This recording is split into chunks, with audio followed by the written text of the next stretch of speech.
गीता 18 के श्लोक नंबर 62 में भगवान स्वयं कह रहे हैं कि अर्जुन उस परमेश्वर की शरण में जा जिसकी कृपा से परम शांति व शाश्वत स्थान अर्थात सतलोक को प्राप्त होगा। वो परमेश्वर कौन है, कहां है, कैसा है, जानने के लिए कृपया अवश्य सुनिए जगत गुरु तत्वदर्शी संत रामपाल जी महाराज के अमृत वचन।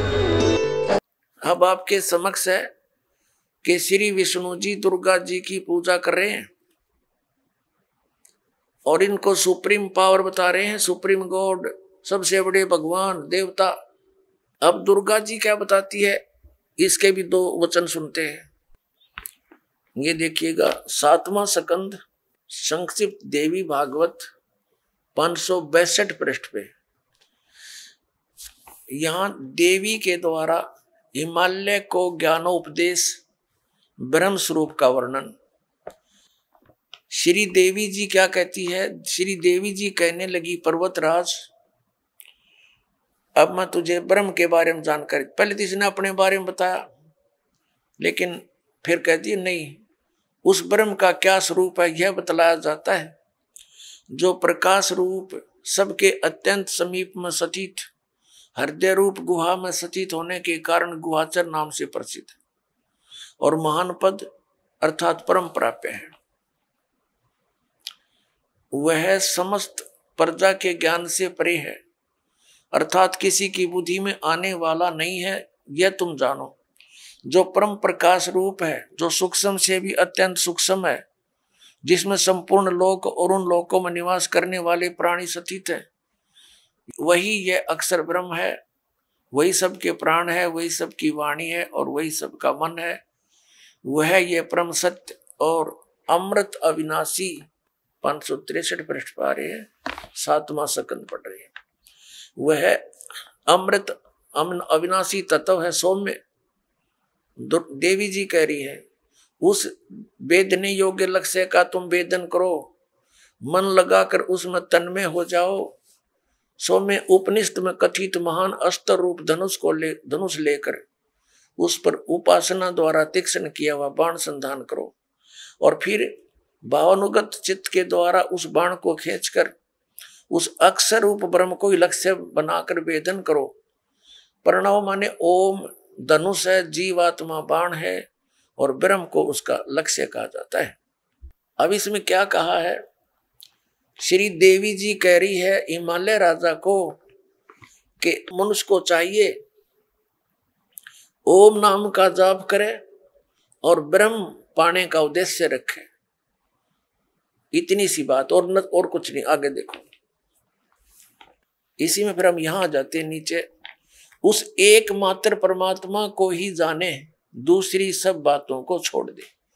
अब देवी जी दुर्गा जी अपनी साधना को भी कहती है वो भी छोड़ दो, केवल एक उसी परमात्मा की भक्ति करो। यही अमृत रूप परमात्मा के पास पहुंचाने वाला पुल है। संसार समुद्र से पार होकर अमृत स्वरूप परमात्मा को प्राप्त कराने का यही सुलभ साधन है। यह कहा कि इस आत्मा का ओम के जप के साथ ध्यान करो, इससे अज्ञान में अंधकार से सर्वथा परे और संसार समुद्र से पार जो ब्रह्म है उसको पा जाओगे, तुम्हारा कल्याण। वो कहां रहता है, हम 563 पढ़ रहे हैं। वह यह सब का आत्मा ब्रह्म, ब्रह्मलोक रूप दिव्य आकाश में स्थित है। वह ब्रह्मलोक में रहता है, इसका सीधा सा अर्थ है। अपनात्मा, ये तो अध्यात्म ज्ञान हो गया दुर्गा जी का। ये क्या बता रही है, श्री देवी जी कह रही हिमालय राजा को कि और सब पूजाएं त्याग दे, केवल एक ब्रह्म की पूजा कर, उसका ओम नाम है, उस साधना से तू ब्रह्मलोक को प्राप्त होगा। अपनात्मा, श्री मद भगवत गीता जी का ज्ञान ब्रह्म ने ही दिया श्री कृष्ण जी में प्रवेश करके। अब वो ब्रह्म क्या बोलता है? श्रीमद् भगवत गीता अध्याय नंबर 8 के श्लोक नंबर 13 में कहता है कि ओम इति एकाक्षरम। ये देखिएगा, आपको इन सदग्रंथों से रूबरू करेंगे तभी आपको विश्वास होगा इस दास की बातों पर। यह है श्रीमद् भगवत गीता, जयदयाल गोविंद का इसके अनुवादक हैं, गीता प्रेस गोरखपुर से प्रकाशित। अध्याय नंबर 8 के श्लोक नंबर आपको 13 दिखाते हैं। अध्याय नंबर 8 श्रीमद् भगवत गीता, और यहां देखो 13वां श्लोक, ये 13वां श्लोक है। ओम इति एकाक्षरम ब्रह्म व्यवहारन माम अनुसमरण ये प्रयाति तजंदेहम स याति परमाम गतिम। अब गीता ज्ञान दाता ब्रह्म है, ये कहता है कि माम ब्रह्म, मुझ ब्रह्म का ओम इति एकाक्षरम, यह ओम यह एक अक्षर है, व्यवहारन अनुसमरण उच्चारण करके सुमन करता हुआ, ये प्रयाति तजंदेहम जो शरीर छोड़कर जाता है, सयाति परमाम गतिम वो परम गति को प्राप्त होता है, जो ओम से मिलने वाली परम गति है। वो क्या है? वो श्री देवी जी ने स्पष्ट कर दिया कि ब्रह्मलोक प्राप्ति होगी। गीता जी अध्याय नंबर 8 के श्लोक नंबर 16 में स्पष्ट किया है कि ब्रह्मलोक पर्यंत ये सभी लोग पुनरावर्ती में हैं, यानी वहां गए हुए प्राणी भी लौटकर संसार में आते हैं, जन्म मृत्यु समाप्त नहीं होती। ये देखिएगा, अध्याय नंबर 8 ही पढ़ रहे हैं हम श्रीमद् भगवत गीता का, और ये 16 नंबर है। हे अर्जुन, ब्रह्मलोक पर्यंत सब लोग पुनरावर्ती में हैं। अब पुनरावर्ती का इन्होंने यहां पर विश्लेषण किया सटार से, अर्थात जिनको प्राप्त होकर पीछे संसार में आना पड़े, ऐसे पुनरावर्ती इसको कहते हैं। अपने आत्मा, अब ये ब्रह्म क्या बताता है? गीता अध्याय नंबर 4 के श्लोक नंबर 5 और से 9 तक ये क्या कहता है कि अर्जुन तेरे और मेरे बहुत जन्म हो चुके हैं, तू नहीं जानता मैं जानता। श्रीमद् भगवत गीता अध्याय नंबर 2 के श्लोक नंबर 12 में भी ये यही स्पष्ट करता है कि अर्जुन तू और मैं और ये राजा लोग पहले भी जन्मे थे, आगे भी जन्म होगा, ये ना सोच कि हम वर्तमान में ही हैं। और गीता जी अध्याय नंबर 10 के श्लोक नंबर 2 में ये खुद कहता है कि मेरी उत्पत्ति को ये देवता लोग, ऋषि लोग ये नहीं जानते, क्योंकि ये मुझ से उत्पन्न हुए हैं। अब ये ब्रह्म जो है इसको सरपुरुष भी कहते हैं, और कबीर परमेश्वर जी ने इसको काल भगवान कहा है, और इसने खुद गीता जी अध्याय नंबर 11 के श्लोक नंबर 32 में स्वीकारा है कि मैं काल हूं अर्जुन, और अब प्रवृत्त हुआ हूं। तो ये काल जो है ये गीता जी का ज्ञान दे रहा श्री कृष्ण जी में प्रवेश करके। श्री कृष्ण जी को तो पता ही नहीं मैंने गीता में बोला क्या था। पुण्यात्मा, इस दास के ये वचन आपको सारे उठ पटांग से लगेंगे एक बार तो, लेकिन धैर्य से सुनते रहना, प्रमाण देखोगे गदगद हो जाओगे, दांतों तो उंगली दबाओगे कि बैठा बैठा दिया हमारे आचार्य और शंकराचार्यों ने सारा गलत ज्ञान सुना के। कख भी नहीं पता इन आचार्यों शंकराचार्यों, हमारे हिंदू धर्म के गुरुओं को आज तक, ऋषि में ऋषियों को सतयुग से लेकर आज तक इनको कख भी पता नहीं वेदों और गीता का। अब आपको दिखाते हैं श्रीमद् भगवत गीता, इसके अध्याय नंबर 2 का, अध्याय नंबर 2 श्रीमद् भगवत गीता श्लोक नंबर 12। न तो ऐसा ही है कि मैं किसी काल में नहीं था, अथवा तू नहीं था, अथवा ये राजा लोग नहीं थे, और न ऐसा ही है कि इससे आगे हम सब नहीं रहेंगे। आगे देखो, ये देखिएगा, ये है गीता अध्याय नंबर 4 और श्लोक नंबर ये 5 है। यहां से इसका अनुवाद इन्होंने यहां किया है। हे परंतम अर्जुन, मेरे और तेरे बहुत से जन्म हो चुके हैं,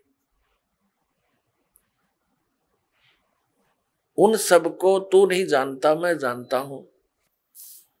फिर यहां 9वें में क्या कहा कि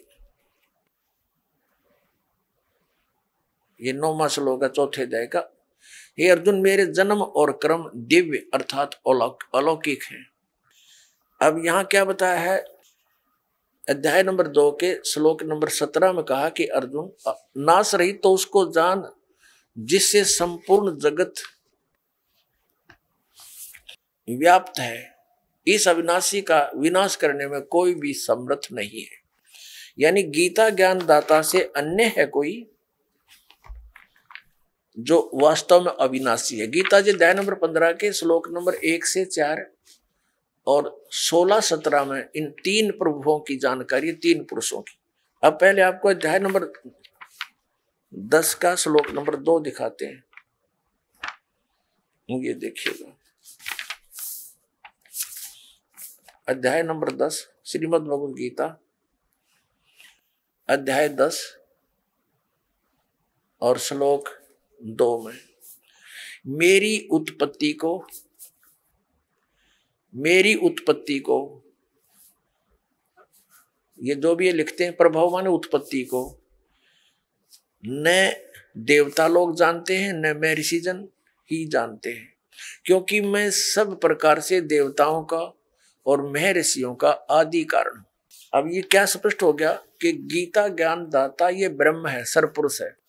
श्री कृष्ण जी में प्रवेश करके ये बोल रहा है, ये कहता है मेरा जन्म तो हुआ है, उत्पत्ति तो हुई है, लेकिन ये ब्रह्मा विष्णु महेश और ये ऋषि नहीं जानते, क्योंकि ये इससे ही उत्पन्न हुए हैं। ये इसकी संतान है। ब्रह्मा विष्णु महेश इस ब्रह्म के पुत्र हैं और दुर्गा इन ब्रह्मा विष्णु महेश जी की माता है, श्री दुर्गा जी। अब गीता ज्ञान दाता ने, ब्रह्म ने स्पष्ट कर दिया कि मैं नाशवान हूं, मेरी तो जन्म मृत्यु होती है, तो इसके साधक की भी जन्म मृत्यु होगी, क्योंकि ब्रह्मलोक में जाएगा और ब्रह्मलोक में गया हुआ प्राणी फिर जन्म मृत्यु में आता है। श्रीमद् भगवद गीता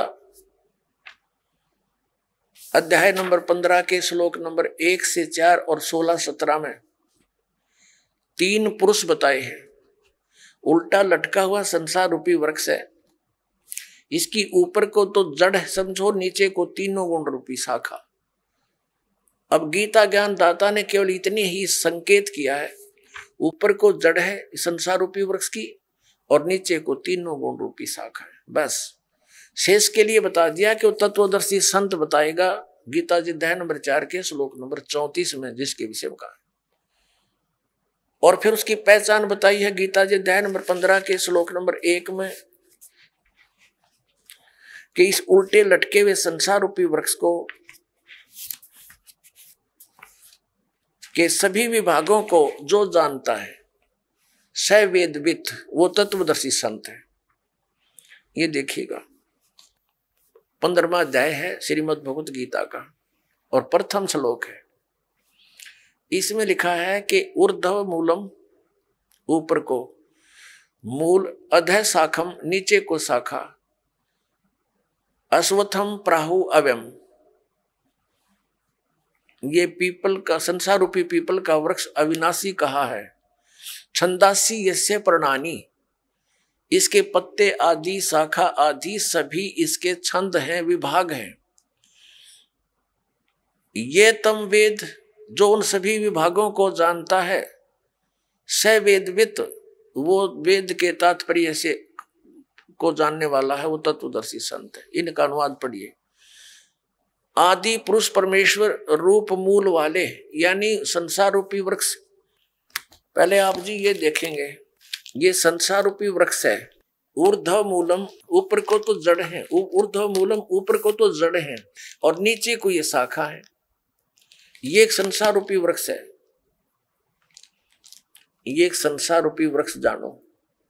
अब ऊर्ध्व मूलम अधः शाखम, और जो संत इसके सभी विभागों को बता देगा वह तत्वदर्शी संत है। परमेश्वर ने 600 वर्ष पहले बताया था। अब समझो ये पेड़ है जो पृथ्वी से बाहर नजर आता है, इसको पेड़ बोलते हैं। तो परमात्मा कबीर जी स्वयं तत्वदर्शी संत की भूमिका करने आते हैं, सहशरीर आते हैं, जैसा कि वेदों में प्रमाण है। वो अपना ज्ञान उपदेश करते हैं। कबीर अक्षर पुरुष एक पेड़ है, निरंजन यानी सरपुरुष हुआ की डार, और तीनों देवा शाखा हैं, ये पात रूप संसार, और जड़ें गुप्त हैं, वो प्रोक्ष है। ये देखिएगा अब यहाँ क्या बताया, अक्षर पुरुष एक पेड़ है, ये तो समझो अक्षर पुरुष तना तो इस संसार रूपी वृक्ष का, इससे मोटी डार निकलती है, उनमें से एक मोटी डार ये सरपुरुष है, ये अक्षर पुरुष है, इसको परब्रह्म भी बोलते हैं, ये अक्षर पुरुष है इतना, और इससे ये डार निकली मोटी, ये सरपुरुष, ये ब्रह्म समझो, सरपुरुष ब्रह्म ज्योति निरंजन। और इसके ये 3 पुत्र हैं, रजगुण ब्रह्मा जी, सतगुण विष्णु जी, तमगुण शिव जी, और 5 रूप संसार। अब ये गुप्त है, ये परमात्मा स्वयं है। अब हम पढ़ेंगे श्रीमद् भगवत गीता अध्याय नंबर 15 के श्लोक नंबर 1 से 4 और 16, 17, इनमें कंसेप्ट क्लियर होगा। देखिएगा, ये 15वां अध्याय, ये आपने पढ़ लिया। प्रथम मंत्र, प्रथम श्लोक, ऊर्ध्व मूलम, जड़ तो ऊपर को, नीचे न शाखा। ये संसार रूपी पीपल का वृक्ष, अविनाशी वृक्ष समझो। छंदासी यस्य पर्णानि, यानी जड़ें, शाखा, पत्ते आदि इसके विभाग हैं। और ये तम वेद, जो उसको जानता है, स वेदवित, आदि पुरुष परमेश्वर मूल वाले। इन्होंने अधः शाखा का अर्थ गलत किया है, ब्रह्मा रूप मुख्य शाखा कर दिया, नहीं। ये देखो दूसरे श्लोक में 2 बार अधः शब्द है, इसका यहां अर्थ किया है इन्होंने। अधः माने नीचे, अधः माने नीचे, स्पष्ट है, अधः माने नीचे, अधः माने नीचे। तो यहां भी अधः ही लिखना था, ये इनको ज्ञान नहीं था इसलिए विचलित हो जाते थे। ऊर्ध्व मूलम अधः शाखम, ऊपर ने जड़ और नीचे को शाखा वाला। यह संसार रूपी पीपल के वृक्ष को अविनाशी कहते हैं। वेद जिसके पत्ते कहे गए हैं, उस संसार वृक्ष को जो पुरुष, जो व्यक्ति मूल सही तत्व से जानता है, जड़ से लेकर सभी भागों को तत्व से जानता है, सही जानता है, स वेदवित, वह वेद के तात्पर्य को जानने वाला है, अर्थात वो तत्वदर्शी संत है, जिसके विषय में चौथे अध्याय के 34वें श्लोक में कहा कि तत्वदर्शी संत के पास जाकर परमात्म तत्व के ज्ञान को समझ, उसके बाद जो वो कहे उस तरह करने से फिर वो प्राणी कभी लौट कर संसार में नहीं आते, उनकी जन्म मृत्यु सदा के लिए समाप्त हो जाती है। 15वें अध्याय के 1 से लेकर 4 तक का ये सारांश है। आगे क्या बताया है कि ये शाखा कौन है, रजगुण ब्रह्मा, सतगुण विष्णु, तमगुण शिव जी। देखिएगा, ये 15वां अध्याय हम पढ़ रहे हैं, हमने 1 श्लोक क्लियर कर लिया। अब दूसरा, इसमें लिखा है कि उस संसार वृक्ष की तीनों गुण रूप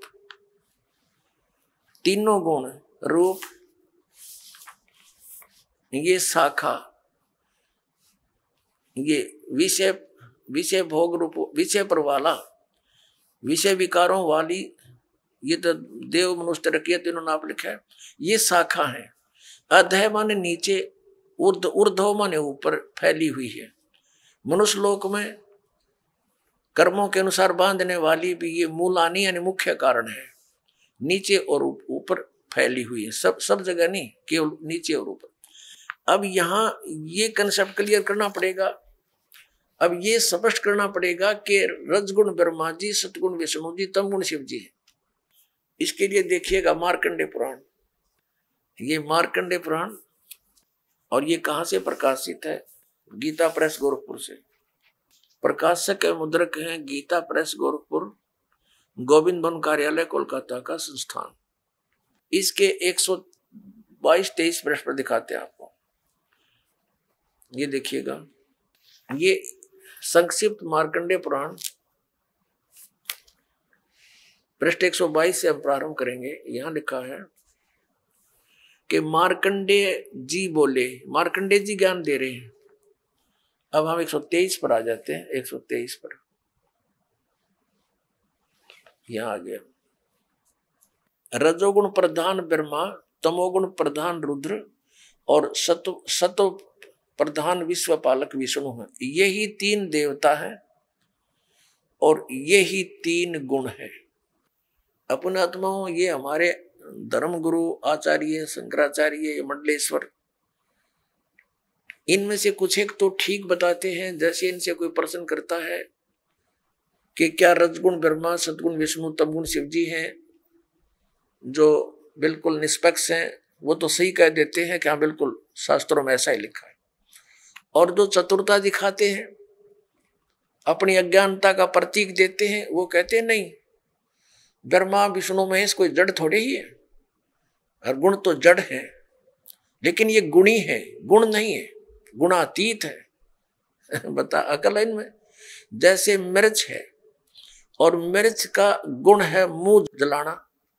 अब कोई नो कहे क्या मिर्च जो है मुंह जलाती है, वो कहे नहीं नहीं, मिर्च मुंह थोड़ा जलाती है, वो तो गुणी है, वो गुणों से रहित है, और मिर्च में गुण तो वही है, मुंह फूकने वाला।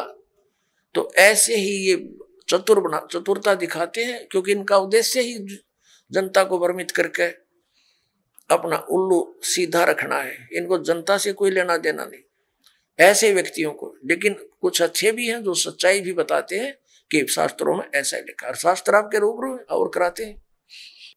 ये देखिएगा श्रीमद् देवी भागवत हिंदी टीका सहित भाग 1, इसमें संस्कृत भी साथ में है। अथ देवी भागवतम सभाष टीकम सहमात्यम। अब खेमरा श्री कृष्ण दास प्रकाशन मुंबई, खेमरा श्री कृष्ण दास प्रकाशन मुंबई। अब इसके तीसरे स्कंद पर हम आगे हैं। अथ श्रीमद् देवी भागवते भाषा टीका युक्ते तृतीय स्कंद प्रारंभ थे। इसके तीसरे स्कंद के 11वें पृष्ठ पर हम पढ़ेंगे। ये 11वां पृष्ठ है, ये 5वां अध्याय है, इसका 8वां श्लोक है। भगवान शंकर अपनी माता दुर्गा से कह रहे, हे मातर, हे माता, यदि हमारे ऊपर सदा आप दया युक्त हो तो हमको तमोगुण में किस प्रकार प्रदान किया है? ब्रह्मा रजोगुण और हरि सतोगुण युक्त किए हैं। फिर संस्कृत देखो, ये संस्कृत भी पढ़ेंगे हम, क्योंकि अब हम शिक्षित हैं। यदि दया धर्मना न सदा अंबिके कथम अहम विहित, क्यों मैं रच दिया, क्यों बना दिया? तमोगुण, मुझे तमोगुण क्यों बना दिया? कमल जय, कमल से उत्पन्न होने वाले ब्रह्मा को रजोगुण संभव, क्यों रजोगुण उत्पन्न कर दिया? सुवित सुविहित किमो सतोगुण हरि, और विष्णु जी को आपने सतोगुण क्यों बना दिया? इति सिद्धम रजगुण ब्रह्मा सतगुण विष्णु तमगुण शिव जी। तो परमात्मा कबीर देव जी ने, परमेश्वर ने स्वयं आकर यथार्थ ज्ञान दिया कि अक्षर पुरुष एक पेड़ है और सरपुरुष यानी निरंजन वा की डार, और तीनों देवा रजगुण ब्रह्मा सतगुण विष्णु तमगुण शिव जी, तीनों देवा शाखा है, ये पात रूप संसार है। अब हम इस पवित्र गीता अध्याय नंबर 15 के श्लोक 1 से 4 और 16-17 को पढ़ेंगे। अब आसानी से समझ में आ जाएगा, कंसेप्ट क्लियर हो गया। तीनों गुण, रजगुण ब्रह्मा है, सतगुण विष्णु, तमगुण शिव जी। अब देखिए गीता अध्याय नंबर 15 का और श्लोक नंबर हम 2 पढ़ रहे हैं। उस संसार रूपी वृक्ष की तीनों गुण रूप रजगुण ब्रह्मा सतगुण विष्णु तमगुण शिव जी, ये विषय पर वाला शाखा, अब संस्कृत भी साथ पढ़ेंगे हम। ये तीनों शाखाएं हैं, विषय भोग तरह का दी शाखाएं, नीचे और ऊपर। अब नीचे और ऊपर कैसे? जैसे ये श्रीमद् भगवत गीता का ज्ञान पृथ्वी लोक पर बोला जा रहा था, नीचे पाताल लोक पर, ऊपर स्वर्ग लोक पर। इन 3 लोकों पर ही इन ब्रह्मा जी, विष्णु जी और शिव जी का आधिपत्य है। यहां तक इनकी एक विभागीय मंत्री समझो, ये इन 3 लोकों पर, ऊपर स्वर्ग में, नीचे पाताल तक इसकी इनकी रेंज है, इनकी जो है ना प्रभुता है, इनकी सीमा है सर्वत्र नहीं। ये देखिए नीचे और ऊपर, सर्वत्र नहीं, ऊपर फैली हुई है मनुष्य लोक में, और कर्मों के अनुसार बांधने वाली भी यही मुख्य कारण है। नीचे और ऊपर ये व्याप्त है। अब तीसरे में क्या बताया है कि इस संसार वृक्ष का गीता ज्ञान दाता ब्रह्म है, श्री कृष्ण जी में बोल रहा प्रवेश करके।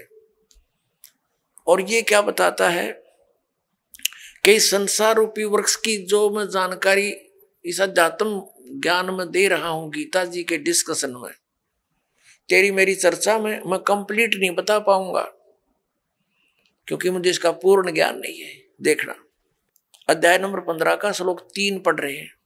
इस संसार वृक्ष का स्वरूप, संसार वृक्ष का स्वरूप जैसा कहा है वैसा यहां विचार काल में, तेरे मेरी चर्चा में, गीता जी के डिस्कशन में नहीं पाया जाता।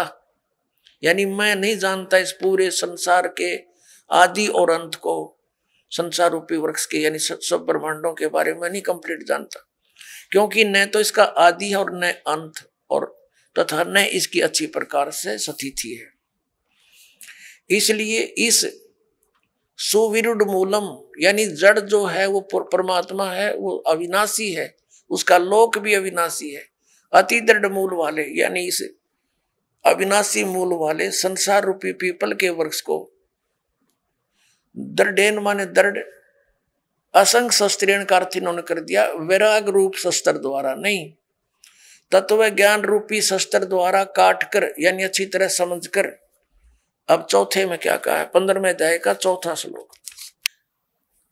उसके पश्चात उस परम पद रूप परमेश्वर को भली भांति खोजना चाहिए, जिसमें गए हुए पुरुष फिर लौटकर संसार में नहीं आते, और जिस परमेश्वर से इस पुरातन संसार रूपी वृक्ष की प्रवृत्ति विस्तार को प्राप्त हुई है, उसी आदि पुरुष नारायण यानी परम अक्षर ब्रह्म की शरण में मैं हूं। इस प्रकार दृढ़ निश्चय करके उस परमेश्वर का ही मनन और निधि ध्यान करना चाहिए। अब इसमें क्या स्पष्ट हो गया कि गीता ज्ञान दाता कहता है कि मैं कंप्लीट नॉलेज नहीं रखता, और तत्वदर्शी संतों के पास जाकर उनको समझ, उसके पश्चात परमेश्वर के उस परम पद की खोज करनी चाहिए जहां जाने के बाद साधक लौटकर फिर कभी संसार में नहीं आते, यानी उनका पूर्ण मोक्ष होता। गीता ज्ञान दाता अपनी स्थिति स्पष्ट करते हुए गीता अध्याय नंबर 2 के श्लोक 12 में, गीता जी अध्याय नंबर 4 के श्लोक 5 और 9 में, गीता अध्याय नंबर 10 के श्लोक नंबर 2 में स्पष्ट करता है कि अर्जुन तेरे और मेरे बहुत जन्म हो चुके हैं, तो नहीं जानता मैं जानता। इससे सिद्ध है कि ये तो नासवान है, स्पष्ट हुआ। और ये भी स्पष्ट हुआ कि ब्रह्म है जो गीता जी बोल रहा, श्री कृष्ण जी में इसका ओम नाम है, ओम नाम के जाप से ब्रह्मलोक प्राप्ति होती है। ब्रह्मलोक में गए हुए प्राणी भी जन्म मृत्यु में ही रहते हैं, तो ये ब्रह्म की साधना से भी मोक्ष प्राप्त नहीं हो सकता, वो स्थान प्राप्त नहीं हो सकता जहां जाने के बाद साधक कभी लौटकर संसार में नहीं आते। वो कौन है? वो परम अक्षर ब्रह्म की साधना करने से। जैसे गीता जी अध्याय नंबर 4 के श्लोक नंबर 25 से लेकर 30 तक गीता ज्ञान दाता ने कहा है, कोई तो देवताओं की पूजा करता है, कोई केवल तीक्ष्ण व्रत रखता है, जैसे इन अहिंसावादी व्रत रखता है, जैसे मुंह पर पट्टी बांध कर नंगे पैरों घूमना, और कुछ स्वाध्याय ही करते हैं, जैसे गीता जी का नित्य पाठ कर लेना, वेदों का अध्ययन करते रहना। कोई प्राणायाम करता है, कोई केवल हवन यज्ञ ही करते हैं, और सभी अपनी साधनाओं को पापनाशक जानते हैं। यदि उनको ये पता चल जाए कि ये पापनाशक नहीं है, तो सब कोई ना करे उनको। ये साधक उसी समय तक उस साधना को कर रहा है, जब कोई इसका पता नहीं कि सही नहीं है, तब छोड़ देगा उसी दिन। तो इसके लिए बताया कि चौथे अध्याय के 32वें श्लोक में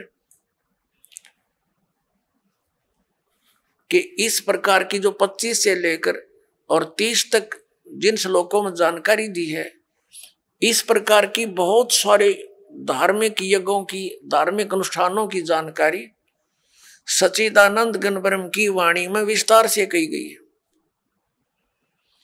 अब सच्चिदानंद ब्रह्म की वाणी, क्योंकि वो परमात्मा सतलोक से चलकर आता है, अपने मुख कमल से उपदेश देता है, ज्ञान सुनाता है, वो सूक्ष्म वेद होता है, वो तत्व ज्ञान होता है। वो तत्व ज्ञान है, उसके अंदर बहुत विस्तार के साथ ये अध्यात्म मार्ग बताया गया है, अध्यात्म ज्ञान कहा गया है। अब देखिएगा, अध्याय नंबर 4 पर ले चलते हैं आपको। पहले थोड़ा सा श्रीमद् भगवत गीता अध्याय नंबर 4 और श्लोक नंबर 25 में, दूसरे योगीजन देवताओं का पूजन रूप यज्ञ मन धार्मिक अनुष्ठान भली भांति किया करते हैं, पर उपासते यानी पूजन करते हैं, और अन्य योगीजन ब्रह्म साधना करते हैं, इसका यह अर्थ है। और 26 में कहा कि अन्य योगीजन सर्वोत्तर आदि समस्त इंद्रियों को संयम रूप अग्नि में हवन किया करते हैं, दूसरे शब्द आदि करते रहते हैं। ये समस्त विषयों को इंद्रिय रूप यज्ञ अग्नि में हवन किया करते हैं।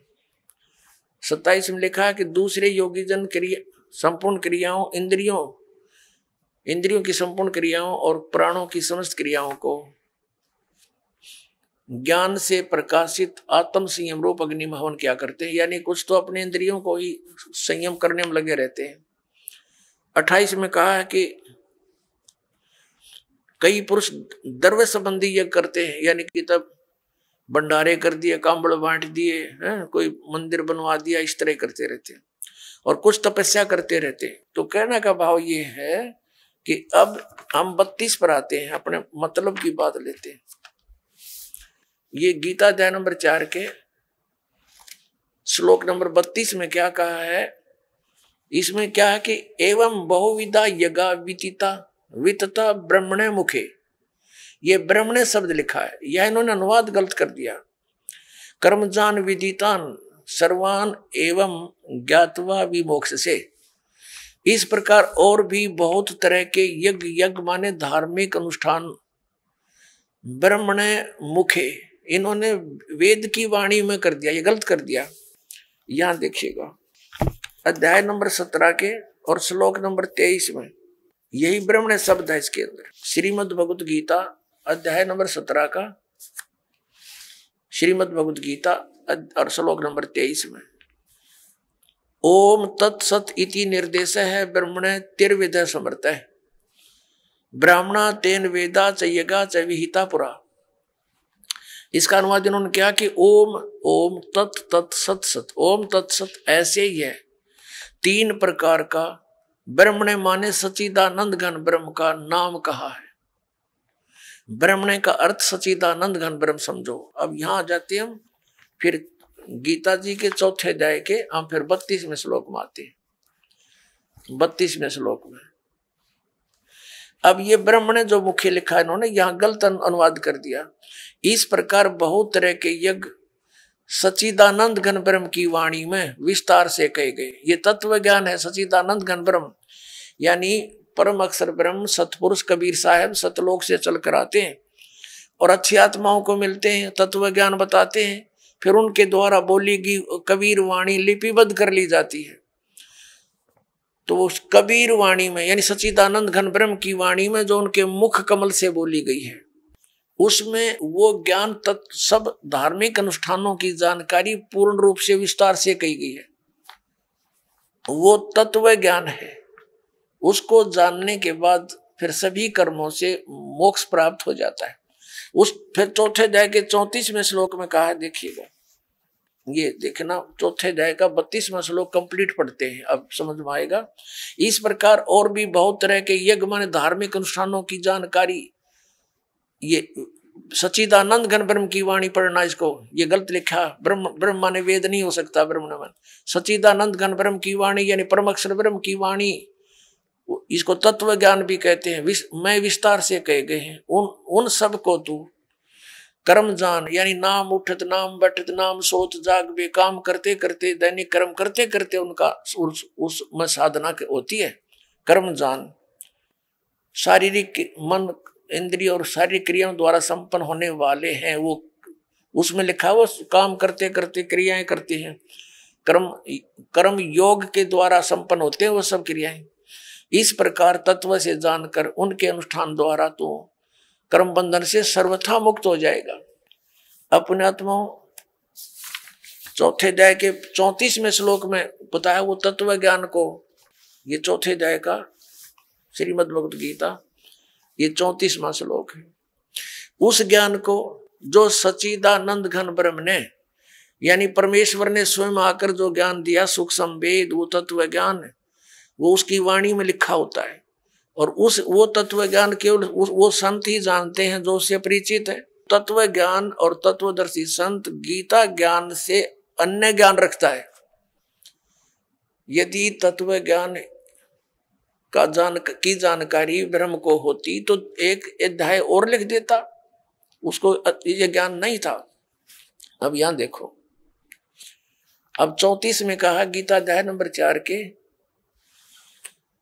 श्लोक नंबर 34 में कहा कि उस ज्ञान को जो सच्चिदानंद घन ब्रह्म की वाणी में विस्तार से कहा गया है, तो तत्वदर्शी संतों के पास जाकर, ज्ञानियों के पास जाकर समझ, उनको भली भांति दंडवत प्रणाम करने से और उनकी सेवा करने से, कपट छोड़कर सरलता पूर्वक प्रसन्न करने से वे परमात्म तत्व को भली भांति जानने वाले ज्ञानी महात्मा तुझे तत्व ज्ञान का उपदेश करेंगे। अपने आत्माओं, ये दास अब कहाँ लाना चाहता है आप जी को? गीता जी अध्याय नंबर 8 के श्लोक नंबर 1 में अर्जुन ने पूछा कि आप जी ने जो 7वें अध्याय के 29वें श्लोक में बताया है कि तत्ब्रह्म को जानकर और सारे धातुओं से परिचित, सब कर्मों से परिचित व्यक्ति केवल जरा और मरण से छूटने का प्रयत्न करता। जरा माने वृद्ध अवस्था और मरण माने मृत्यु। तो 8वें अध्याय के प्रथम मंत्र में पूछा वो किम तत्ब्रह्म। ये देखिएगा, ये है श्रीमद् भगवत गीता अध्याय नंबर 7 और श्लोक नंबर 29, ये 29। यहाँ इसकी केवल संस्कृत है, आगे इसका अनुवाद है। जरा मरण मोक्षाय, जरा माने बुढ़ापा, मरण माने मृत्यु, मोक्ष माने छुटकारा पाने के अर्थ। माम आश्रित यतंती ये ते ब्रह्म तत्विदु कृष्णम अध्यात्म कर्म च अखिलम। इसका अर्थ है कि माम आश्रित, मैंने जो तुझे बताया है इस ज्ञान को आश्रित जो कर लेगा, तत्वदर्शी संतों को खोज लेता है, वह जो जरा मरण मोक्ष से छूटने, मोक्ष के लिए, जरा मरण के मोक्ष के लिए ही यतंती प्रयत्न करते हैं, वे तत्ब्रह्म को और संपूर्ण उस तत्ब्रह्म को जानते हैं और सारे अध्यात्म ज्ञान को और सब कर्मों को से परिचित है। ये देखिएगा, यह अनुवाद है 7वें अध्याय के 29वें श्लोक का।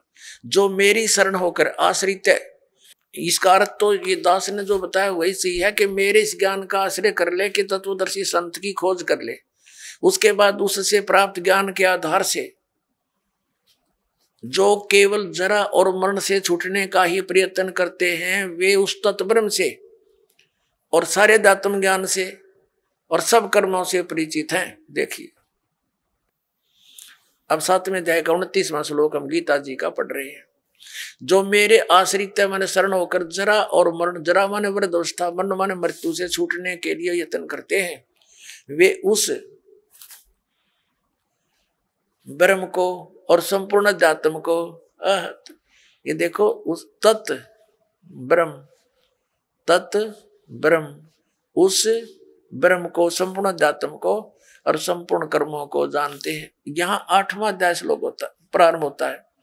इसका प्रथम ही श्लोक है 8वें अध्याय का। इसमें पूछा है किम तत्ब्रह्म, आपने जिस इस तत्ब्रह्म के बारे में कहा है कि तत् ब्रह्म को, उस ब्रह्म को और सब संपूर्ण अध्यात्म को, संपूर्ण कर्मों को जानते हैं। यहाँ पूछा 8वें अध्याय के प्रथम श्लोक में किम तत्ब्रह्म और किम अध्यात्म, किम कर्म पुरुषोत्तम, किम अधिभूत च किम प्रोक्तम अधिदेवम किम उच्यते। इसका उत्तर दिया है 8वें अध्याय के 3रे श्लोक में। ये 8वें अध्याय का ये 3रा श्लोक है। वह परम अक्षर ब्रह्म है, परम अक्षर ब्रह्म है। 3रे श्लोक में उत्तर दिया। अपने आत्माओं, अब हम आते हैं गीता जी अध्याय नंबर 15 के श्लोक नंबर 16 और 17 पे। इससे सारा कंसेप्ट जो दास करना चाहा था क्लियर हो जाएगा। ये देखिएगा, ये गीता अध्याय नंबर 15 और यहाँ ये 16वां श्लोक है। इसमें 2 पुरुष बताए हैं, दिव्यम दुओ इमौ पुरुषौ, दो पुरुष, दो प्रभु, दो स्वामी, एक सर और एक अक्षर, इसको सर पुरुष कहो। इस दोनों पुरुषों को यहां लगा सकते हैं, सर पुरुष और अक्षर पुरुष। और यहां इनका अनुवाद, इनका अनुवाद देखते हैं। इस संसार में नाशवान और अविनाशी भी ये दो प्रकार के पुरुष माने प्रभु, पुरुष माने स्वामी, भगवान कहे हैं। और सब प्राणियों के शरीर नाशवान है और जीवात्मा अविनाशी कहा जाता है। इसका भावार्थ ये है, एक सरपुरुष तो ये ब्रह्म है, अक्षर पुरुष ये परब्रह्म है, सरपुरुष जो है ये ब्रह्म 21 ब्रह्मांड का स्वामी है, और अक्षर पुरुष ये 7 संग ब्रह्मांड का स्वामी है। ये दोनों भी और इनके अंतर्गत जितने प्राणी हैं सब नाशवान है, लेकिन जीवात्मा तो किसी की भी नहीं मरती, वो तो विषय ही अलग है। अब ये स्पष्ट कर दिया, ये तो दोनों नाशवान है, सरपुरुष भी और अक्षर पुरुष भी। भले ही अक्षर माने अविनाशी होता है, लेकिन इसकी बहुत ज्यादा लंबी आयु है, जिस कारण से इसको अक्षर कह रहे हैं, लेकिन ये वास्तव में अविनाशी नहीं है। इसका कंसेप्ट 15वें अध्याय के 17वें श्लोक में स्पष्ट कर दिया कि उत्तम पुरुष तू अन्य और परमात्मा इति उदाहरते। देखना 15वें अध्याय का हमने 16वां पढ़ लिया, 17वां पढ़ेंगे। उत्तम पुरुष तू अन्य परमात्मा इति उदाहरते, यह लोग तरम आविष्य विवर्ती अवय ईश्वर है। उत्तम पुरुष यानी श्रेष्ठ परमात्मा तो इन दोनों से कोई अलग है, दो पुरुष 16वें में कहे उनसे अन्य है, और जो तीनों लोकों में प्रवेश करके सबका धारण पोषण करता है। अविनाशी परमेश्वर परमात्मा इस प्रकार कहा गया है।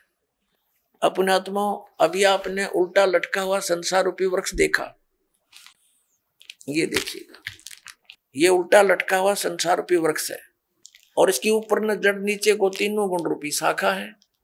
तो जड़ से ही पूरे वृक्ष को आहार मिलता है, तीनों लोकों में प्रवेश करके सबका धारण पोषण ये मूल रूपी परमात्मा परम अक्षर ब्रह्म ही सब संसार का धारण पोषण करता है। ये संसार रूपी वृक्ष है। संसार रूपी वृक्ष की जो मूल है परम अक्षर ब्रह्म, ये देखो श्रीमद् भगवत गीता अध्याय नंबर हम 15 का और श्लोक नंबर हम ये 17वां पढ़ रहे हैं। उत्तम पुरुष है तू अन्य परमात्मा इति उदाहरते। उत्तम पुरुष यानी श्रेष्ठ परमात्मा प्रभु तो कोई और है, इन ऊपर वाले से दोनों से 16 वर्णित से अलग है, और उसी को परमात्मा कहा जाता है। यह लोग तरम आविष्य विवर्ती, जो तीनों लोकों में प्रवेश करके सबका धारण पोषण करता है, वो वास्तव में अविनाशी भगवान है, वो अविनाशी परमात्मा। ये देखिए उत्तम पुरुष तू अन्य परमात्मा, उत्तम पुरुष तो पुरुषोत्तम, उत्तम पुरुष यानी पुरुषोत्तम सही भगवान तो कोई और ही है, जो तीनों लोकों प्रवेश करके और सबका धारण पोषण करता है, वो है अविनाशी परमात्मा। वास्तव में अपने आत्मा जो दास निष्कर्ष निकालना चाह रहा अब निकल रहा है। अब जो प्रसंग चला था कि विष्णु जी तो कह रहे हैं मैं दुर्गा से ऊपर किसी को नहीं मानता, मेरे आध्यात्मिक ज्ञान के जितना मुझे है, मेरे ज्ञान में दुर्गा से ऊपर कोई भगवान नहीं। विष्णु जी कह रहे मैं दुर्गा की भक्ति करता रहता हूं, और हमारे आचार्य शंकराचार्य कहते हैं ये अपने स्वरूप की भक्ति करते हैं, ये किसी की भक्ति नहीं करते। कोई कह कोई राम की भक्ति करता है, राम श्री शंकर की करता है, ये इनकी दंत कथा लोक वेद था। अब दुर्गा जी ने स्पष्ट कर दिया, वो कहती है ब्रह्म की पूजा करो, मेरी पूजा भी छोड़ दो। उसका ओम नाम है, ओम नाम के जाप से ब्रह्म लोक प्राप्ति होगी। गीता जी ने स्पष्ट कर दिया कि गीता ज्ञानदाता ब्रह्म है, उसका एक ओम अक्षर है, उसकी साधना करने वाला ब्रह्मलोक में जाता है। ब्रह्मलोक में गए हुए प्राणी फिर जन्म मृत्यु में आते हैं, ये सथाई मोक्ष नहीं। अब गीता ज्ञानदाता 18वें अध्याय के 62वें श्लोक में और गीता अध्याय नंबर 15 के 1 से 4 में और 18वें अध्याय के 62 और 66 में, इन श्लोकों में ये स्पष्ट कर रहा कि उस परमेश्वर की भक्ति करनी चाहिए, उस परम अक्षर ब्रह्म की, जो 8वें अध्याय के 3रे श्लोक में जिसके विषय में कहा है, उसकी भक्ति करनी चाहिए। उसकी साधना करने से प्राणी कभी लौटकर संसार में नहीं आता, परमेश्वर के उस परम पद की प्राप्ति हो जाती है। और गीता जी अध्याय नंबर 18 के श्लोक नंबर 62 में कहा कि तू सर्वभाव से उस परमेश्वर की शरण में जा, उसकी कृपा से तू परम शांति को और सनातन परम धाम को प्राप्त होगा, यानी फिर कभी जन्म मृत्यु नहीं होगी। अपनी इसने स्पष्ट कर दी, तेरी और मेरी जन्म मृत्यु सदा बनी रहेगी। अपने आत्मा आज सुबह भी यही विषय रहा था, लेकिन जब तक ये ग्रंथ रूबरू नहीं हो जाते तब तक हमें विश्वास नहीं होता, क्योंकि हम दूध के जले हुए और छाछ को भी फूंक मार कर पीते हैं। तो दास चाहता कि आपको इतना दृढ़ कर दूं कि आप सदग्रंथों को देखकर बिल्कुल पक्के हो जाओ और फिर त्याग दोगे उन नकली गुरुओं, आचार्यों और शंकराचार्यों को और अपना कल्याण कराओगे। श्री मद भगवत गीता अध्याय नंबर 8 के श्लोक नंबर 3 में स्पष्ट हो गया कि वो परम अक्षर ब्रह्म है। श्रीमद् भगवत गीता अध्याय नंबर 15 के श्लोक नंबर 1 से 4 और 16-17 में स्पष्ट हो गया कि ऊपर को जड़ तो पूर्ण परमात्मा है, अक्षर पुरुष उसका तना है, सरपुरुष डार है, तीनों गुण रजगुण ब्रह्मा सतगुण विष्णु तम गुण शिव जी ये संसार रूपी वृक्ष की शाखा है। और ये भी स्पष्ट हो गया कि सबका धारण पोषण करने वाला और वास्तव में अविनाशी परमात्मा परम अक्षर पुरुष है, परम अक्षर ब्रह्म है। अब गीता अध्याय नंबर 8 के श्लोक नंबर 5 में और 7 में गीता ज्ञानदाता अपनी साधना के लिए कहता है मेरी भक्ति कर। उसके लिए मंत्र इसने बता दिया 8वें अध्याय के 13वें श्लोक में कि मेरा एक ओम अक्षर है, नथिंग एल्स, और मेरी भक्ति करनी है तो ओम अक्षर है तो मुझे प्राप्त होगा, लेकिन युद्ध करना पड़ेगा। और परम अक्षर ब्रह्म की शरण में जाना है, उसकी भक्ति करनी है तो उसका मंत्र बता दिया 17वें अध्याय के 23वें श्लोक में, ओम तत्सत इति निर्देश है ब्रह्मण त्रिविध समर्थ है। ब्रह्मण माने उस परम अक्षर ब्रह्म के पाने की उसकी भक्ति का केवल ओम तत्सत इन 3 मंत्र के जाप का सिमरण करने का, 3 प्रकार से सिमरण करने का आदेश है। निर्देश माने फाइनल फैसला, नथिंग एल्स। आइए अब हम उन श्रद्धालुओं के अनुभव जानते हैं जो जगत गुरु तत्वदर्शी संत रामपाल जी महाराज जी से दीक्षा प्राप्त कर चुके हैं तथा उनके द्वारा बताए गए भक्ति मार्ग पर चल रहे हैं। सर नमस्कार। नमस्कार सर। सर क्या नाम है आपका? ठाकुर जितेंद्र सिंह राजपूत। जितेंद्र जी कहाँ से आए हैं आप? सर गांव भर्रा, तहसील सियाना, जिला बुलंदशहर, उत्तर प्रदेश से जी। संत रामपाल जी महाराज की शरण में आने से पहले आप क्या भक्ति साधनाएं करते थे? सर सभी करे करे देवी देवताओं को पूजना, गंगा स्नान करना, मथुरा वृंदावन जाना और बालाजी जाना, बाबा मोहन राम पे जाना, सारे देवी देवताओं को पूजते हुए इन चीज़ों पे भी जाते थे। सर आपने अपने पूरे जीवन में वो साधनाएं की हैं जो आम श्रद्धालु हिंदू समाज में रह कर के भक्ति साधनाएं करते हैं। सर ऐसा क्या बदलाव आया आपके जीवन में, या आपने ऐसी कौन सी चीज़ें देखी जिससे आपको लगा कि संत रामपाल जी महाराज जो भक्ति साधना बता रहे हैं वो साधनाएं आपको करनी चाहिए?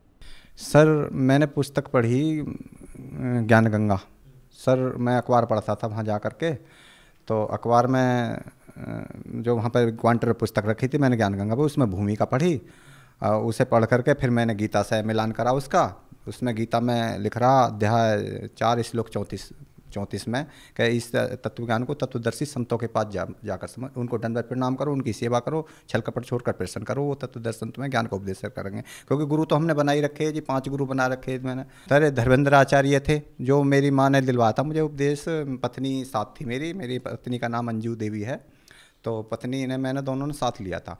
तो माँ बोली बेटा तू इतने पूजा पाठ करता है तो तू गुरु बगैर तेरा कल्याण नहीं हो सकता, तो गुरु बनाना चाहिए।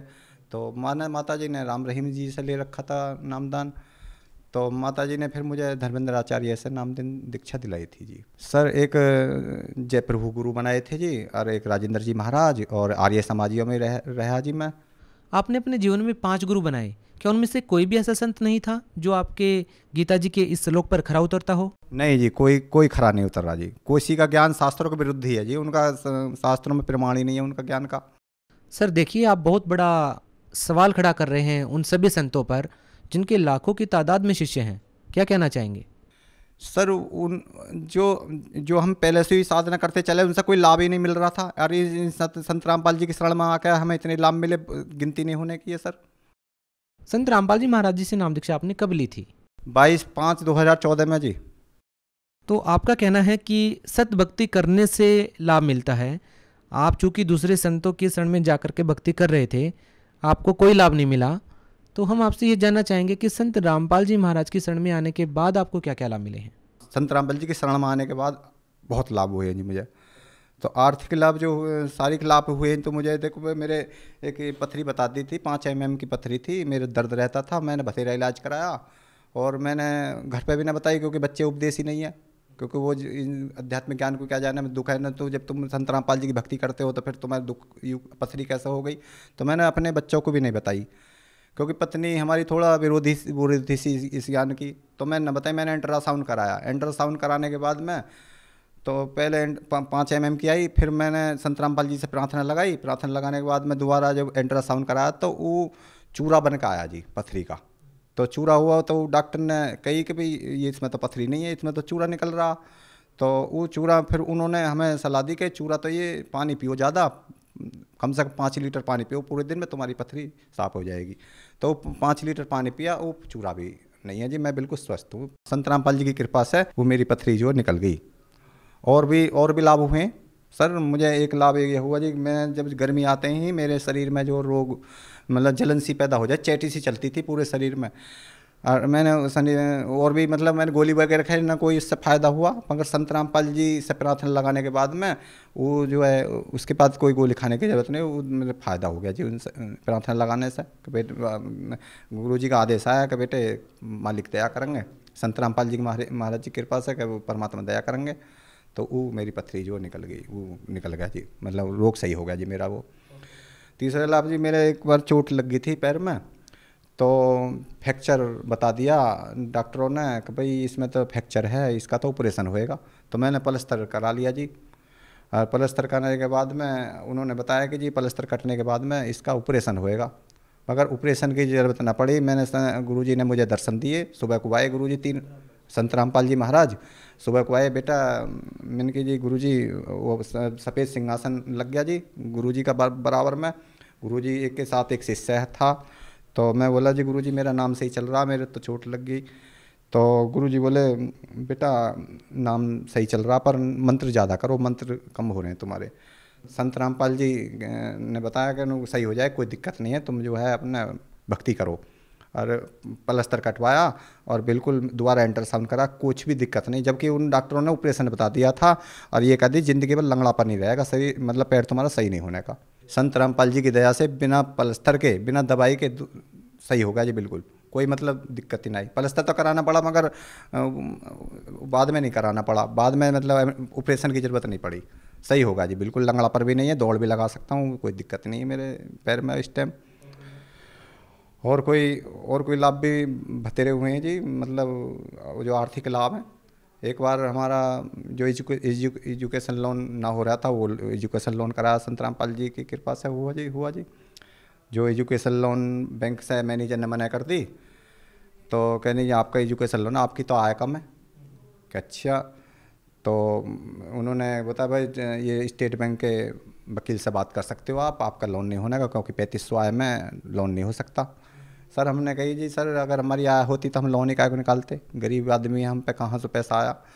तो बोले तो ये तो तुम वकील से बात कर सकते हो। हमने स्टेट बैंक के वकील से बात करी, तो हमें तो सोची कोई निस्बत वगैरह मांगेंगे, निस्बत हम दे नहीं सकते क्योंकि संत रामपाल जी के भगत हैं। तो हमने निस्बत की ज़रूरत नहीं पड़ी जी, वो इतनी बड़ी दया करी मतलब संत रामपाल जी महाराज जी ने, तो वो आमने सामने वाला बिल्कुल सही हो गया जी। तो उन्होंने ये कहा जी आपको जो है एक काम करना, तो आप जो है नौकरी करते हो तो नौकरी की आ बनवा लो। मैंने कि जी हाँ नौकरी करता हूँ, बस उसकी आ बनवा लो, और थोड़ी बहुत ज़मीन है तो ज़मीन की बनवा लो। 2 बीघे जब घरवाली के नाम पे ज़मीन थी उसकी आ बनवाई। और मैंने लोन तो हमारे पिताजी ने पहले भी निकाल रखा था ज़मीन पर वो भी उसमें ही लग गया था, पढ़ाई में ही। और 2 बीघे ज़मीन की आ बनवाई, और जी जो मैं नौकरी करता था उसके बाद दुकान पर चुने की उसकी आ बनवाई। तो हमारा जो 9,000 की आ बन के हमारा जो मालिक ने लोन पास करा दिया। संत रामपाल जी कृपा से लोन पास होगा जी हमारा। सर देखिए, संत रामपाल जी महाराज ने आपको जो भक्ति विधि बताई है, उस भक्ति विधि से साधना करने से आपको बहुत सारे लाभ मिले हैं। तो आप उन श्रद्धालुओं को क्या कहना चाहेंगे जो श्रद्धालु दूसरे संतों से नाम दीक्षा लेकर के भक्ति साधना कर रहे हैं? आपका क्या कहना है, क्या उन्हें उस भक्ति के करने से लाभ नहीं मिल पाएगा? सर उनको लाभ नहीं मिल पाएगा क्योंकि वो शास्त्रों के विरुद्ध साधना करते हैं। उनके कोई प्रमाण नहीं है, कोई उनके आधार नहीं है। और संत रामपाल जी के बाद एक एक प्रमाण, मतलब गुरुजी प्रमाण, वेदों में भी प्रमाण मिलते हैं, कुरान शरीफ में प्रमाण मिलते हैं। 786 वाल कुरान शरीफ में है कि जो एक कुरान शरीफ में बताया कि फला तू तिल काफिरन व जहीद व हजदन कबीरा, जो एक मालिक की भक्ति छोड़कर अन्य देवता को काफिरों का मत मानो, वो कबीर को परमात्मा नहीं मानते। तो उन्हें लाभ कैसे हो? जो असली भगवान है उसे भूले पड़े और इनके पीछे पड़ रहे हैं। सर संत रामपाल जी महाराज के अलावा हजारों की तादाद में धर्मगुरु हैं आज के दिन। तो एक आम साधारण व्यक्ति संत रामपाल जी महाराज को कैसे पहचान पाएगा? चूँकि संत रामपाल जी महाराज जी की जो वेशभूषा है वो काफ़ी साधारण है, कोई बाहरी आडंबर नहीं करते हैं, भगवा कपड़े नहीं पहनते हैं, कोई भी ऐसी उनकी वेशभूषा नहीं है कि बाहर से देखने पर ऐसा लग जाए कि हाँ संत रामपाल जी महाराज जी से नाम दीक्षा लेनी चाहिए। सर आप क्या कहना चाहेंगे? सर आडंबर करना कोई मतलब जरूरी नहीं है। पूर्ण संत की पहचान वस्त्रों से नहीं होती है, शास्त्रों से होती है। गरीबदास जी ने कहा है, सतगुरु के लक्षण 4 बखाना, प्रथम वेद शास्त्र का ज्ञाना, दूजे हरि भक्ति मन कर्माणे, तीजे समदृष्टि कर जाने, चौथे वेद विधि सब कर्मा, ये 4 गुण जानो भरमा। क्योंकि वो सभी सृष्टि को एक ही जैसा ज्ञान देगा और कोई छुआछात नहीं कराएगा। वेदों में प्रमाणिक ज्ञान होगा उसका, तो वो सब जान जाएंगे कि भाई तत्वदर्शी संत कैसा होना चाहिए। सर संत रामपाल जी महाराज से नाम दीक्षा लेने से पहले आपने 5 और भी गुरु बनाए थे, तो आपको क्या लगता है कि क्या कोई ऊंच नीच का कोई भेदभाव उन आश्रमों में होता था? हाँ जी, होता था।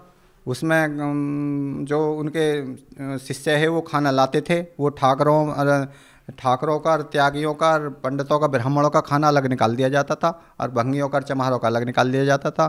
तो उस खाने को वो गुरुजी इस्तेमाल नहीं करते थे, वो अपने आप खाते थे उसे, और वो उस खाने को जो है ठाकुर वाले खाने को वो खाते थे। छुआछात थी वहाँ पे। संत रामपाल जी महाराज के आश्रम में क्या व्यवस्था है? वही नहीं, एक लाइन में चाहे प्रधानमंत्री सही चाहे किसी भी जाति का सही, कोई छुआछात नहीं। एक लाइन में लग के चाय लेंगे, एक लाइन में लग के भंडारा लेंगे, और कोई मतलब किसी प्रकार का कोई आडंबर नहीं। सर एक काफ़ी लंबा अरसा हो गया है संत रामपाल जी महाराज जी से जुड़े हुए आपको क्या लगता है कि संत रामपाल जी महाराज लोगों के दुख दूर करने के लिए या रोग ठीक करने के लिए क्या कोई पैसे लेते हैं? नहीं जी, कोई पैसा नहीं लिया जाता जी। सारा भंडारे देसी घी के हर चीज़ की सुविधा देते हैं जी। मतलब कोई किसी बात की दोनों हाथों से लाभ देते हैं। कोई नहीं, मुझे लाभ मिले तो मुझे पता ना, सारे लाभ मिले हैं मुझे। तो आपका कहना है कि कोई पैसा नहीं लिया जाता सतलोक आश्रम में? नहीं जी, कोई पैसा नहीं। घर से सारे मतलब भंडारे बांध के देना देसी घी के। घर के लिए भी ले जाओ, खाओ पियो, देसी घी के भंडारे चलते हैं। सर भगत समाज को क्या संदेश देना चाहते हैं आप? भगत समाज को तो यही देना चाहूँगा जी, जल्दी से जल्दी हो सके समझा है तो सरदरफाओं फेरने रहे सादाब। अगर ज्ञान समझ में आ रहा तुरंत उपदेश लेना चाहिए। सर जो लोग संत रामपाल जी महाराज से जुड़ना चाहते हैं उनके लिए क्या व्यवस्था की गई है? सर उनके लिए व्यवस्था जी, साधना चैनल पर सत्संग आता, और भगत तो ये पुस्तक सेवा करते हैं। कहीं भी पुस्तक पल्ले पड़ा है और उससे अता पता बूझो और अपने संत रामपाल जी महाराज जी का सत्संग सुनो साधना चैनल पर। और भी चैनलों पर आ रहे हैं, और उस नंबर लेकर अपने फ़ोन करो या मतलब कहीं आश्रम में मिलो, पहुँचो आश्रम में और संत रामपाल जी से उपदेश अपना कल्याण करा लो। बहुत बहुत धन्यवाद। सत्संग।